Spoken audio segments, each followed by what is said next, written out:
Di tengah hiruk-pikuk kota Hamburg, Jerman, terdapat sebuah tradisi tahunan yang telah mengakar selama lebih dari 7 abad, yakni Hamburgadom. Ini merupakan sebuah pekan raya rakyat yang menjadi kebanggaan kota Hamburg. Sejarah Hamburgadom sendiri dimulai pada abad ke-14 saat para pedagang, pengrajin, pesulap, dan penghibur jalanan berkumpul di sekitar Mariendom, yakni sebuah katedral besar di pusat kota Hamburg yang juga sering disebut Katedral St. Mary. Kala itu, setiap musim gugur, sebuah pasar rakyat diselenggarakan untuk merayakan hari-hari suci yang dimana ini memungkinkan masyarakat menjual hasil bumi, memperdagangkan barang, dan menikmati berbagai hiburan yang bisa dibilang sangatlah langka. Pasar rakyat inilah yang nantinya berubah menjadi pekan raya rakyat. Terlepas dari itu semua, pasar rakyat ini terbukti sangatlah populer dan diadakan kembali pada musim semi hingga musim panas. Di sisi lain, ketika cuaca berubah buruk, para pedagang dan penghibur berlindung di katedral, yang dimana hal ini tidak disukai oleh uskup agung dan dianggap sebagai penistaan.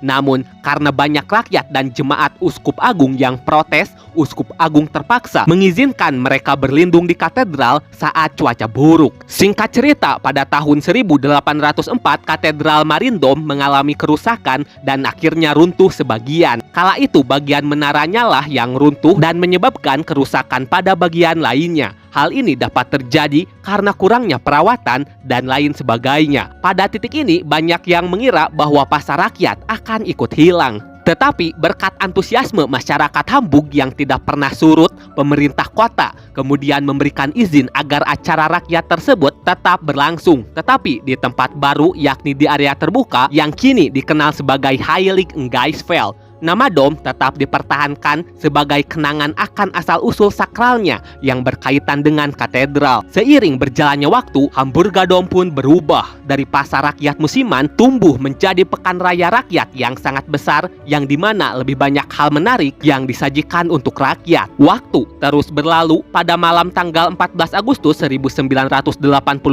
suasana di kota Hamburg, Jerman Barat sangatlah meriah berkat adanya Hamburgadom di Heiligengeistfeld. Bagi yang nggak tahu, pada titik ini Jerman masih terbagi menjadi 2 negara berbeda, yakni Jerman Timur dan Jerman Barat. Oke, kembali ke cerita. Di Hamburgadom, ribuan orang berkumpul ditemani lampu warna-warni yang menyala di antara deretan wahana, musik yang mengiringi setiap langkah, hingga makanan khas yang mustahil dilewati oleh para pengunjung. Selain itu, suara tawa anak-anak bercampur dengan teriakan antusias pengunjung yang naik wahana-wahana tinggi semakin meramaikan suasana. Di Hamburgadom terdapat salah satu wahana favorit bernama Skylab, yakni sebuah wahana berputar raksasa. Skylab bekerja dengan memutar gondola-gondolanya dalam lingkaran horizontal yang kemudian perlahan-lahan naik ke posisi hampir vertikal, yang dimana hal ini memberi sensasi gravitasi intens pada para penumpang. Di sisi lain, saat Skylab sedang beroperasi, sebuah derek atau kren diaktifkan 6 menit lebih awal dari jadwal seharusnya.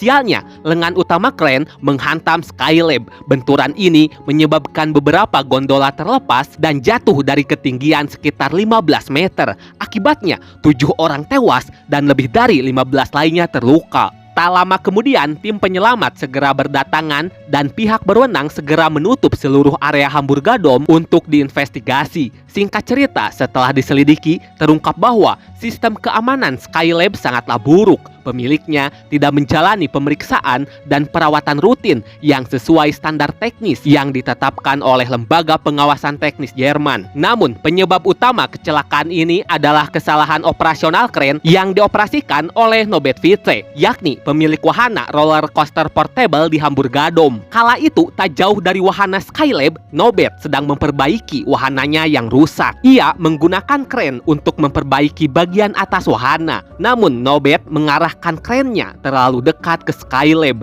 Kemudian, saat Skylab sedang dalam kondisi beroperasi dengan gondola-gondola berisi penumpang yang berputar dengan kecepatan tinggi, lengan kren tiba-tiba masuk ke jalur putar Skylab. Akibatnya, gondola yang berputar menghantam lengan kren hingga beberapa gondola lepas dan terjatuh dari ketinggian lebih dari 15 meter. Akibat kelalaiannya ini, Nobet kemudian dijatuhi hukuman penjara 1 tahun dengan masa percobaan. Kemudian yang menjadi pertanyaan, mengapa 6 menit lebih awal begitu krusial dan berujung petaka? Sederhananya, saat Skylab sedang beroperasi, Nobet tidak boleh mengoperasikan kerennya karena bagaimanapun semuanya sudah ada jadwalnya. Bisa dibilang di area hiburan besar seperti Hamburgadom ada jadwal koordinasi ketat antara aktivitas perbaikan dan operasi suatu wahana. Kala itu, Skylab dijadwalkan beroperasi terlebih dahulu. Setelah itu, barulah kren bisa beroperasi dengan aman. Nah, karena kren diaktifkan 6 menit lebih awal, yang entah mengapa Nobet melakukan hal ini, namun dipastikan karena kelalaiannya, maka tragedi pun tak bisa dihindari.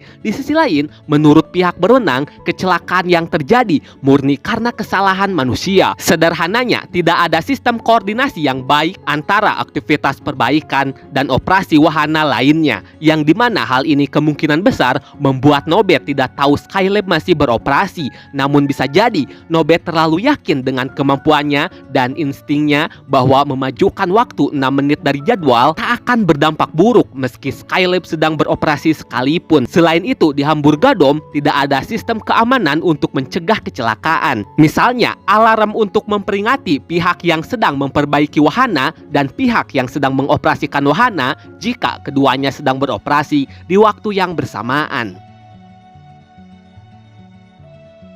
Nobet berasal dari keluarga besar pemilik wahana keliling di Jerman. Ia dikenal sebagai pengusaha wahana yang juga memiliki keterampilan teknis untuk memperbaiki wahana yang dimilikinya. Bisa dibilang dalam dunia seperti Hamburgadom, banyak pemilik wahana memiliki pengetahuan teknis mendalam tentang peralatan dan wahana yang dimiliki. Oleh sebab itu, berkat kemampuannya ini, pemilik wahana suka memperbaiki wahananya sendiri dan tak lupa, pemilik wahana juga biasanya akan membawa peralatan berat sendiri, salah satunya adalah kren. Kemudian dalam budaya wahana keliling di Jerman dan negara-negara Eropa lainnya, sangat wajar apabila operator atau pemilik wahana juga berperan sebagai teknisi. Ini tentunya berbeda dengan taman hiburan permanen seperti Disneyland yang punya staf teknik khusus dan prosedur yang jauh lebih ketat.